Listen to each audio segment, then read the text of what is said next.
இவர் உலகிலேயே மிக கருணையுள்ள முதலாளியாக இருக்கலாம். சீனாவிலிருந்து வந்த தன்னால் வெற்றி பெற்ற கோடீஸ்வரர் சுய் பெய்ஜுனை சந்தியுங்கள்.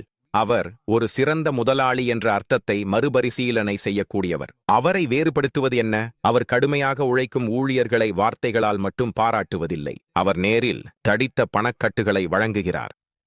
ஒவ்வொரு வாரமும் அவரது நிறுவனம் காலை கூட்டத்தை நடத்துகிறது. புதுப்பிப்புகள் மற்றும் இலக்குகள் அமைப்பதைத் தவிர நேரடி பணம் வெல்லும் லாட்டரி நடைபெறுகிறது. ஆனால் அதுவே எல்லாம் இல்லை. ஒவ்வொரு ஆண்டும் ஊழியர்கள் ஒரு அதிரடியான பணம் பிடிக்கும் நிகழ்வில் பங்கேற்கின்றனர். அவர்கள் உடல் ரீதியாக எவ்வளவு பணத்தை பிடிக்கிறார்களோ அதை அவர்கள் வைத்துக் கொள்ளலாம். எந்தவிதமான நிபந்தனைகளும் இல்லை. ஒரு அதிர்ஷ்டசாலி ஊழியர் ஒரே சுற்றில் 90,000 யுவானுக்கும் சுமார் 14,000 அமெரிக்க டாலர் மேல் பணத்தை பெற்றார். சுய் ஒரு தெளிவான தத்துவத்தை கொண்டுள்ளார். அவர் தனியாக இந்த நிறுவனத்தை உருவாக்கவில்லை. அவரது குழுவின் அர்ப்பணிப்பே வெற்றியை சாத்தியமாக்கியது.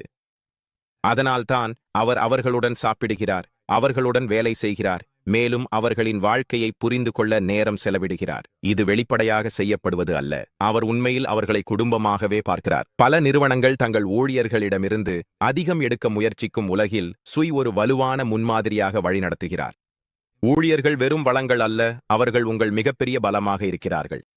உங்களுக்கும் அப்படி ஒரு மேலாளரை விரும்பவில்லை என்றால்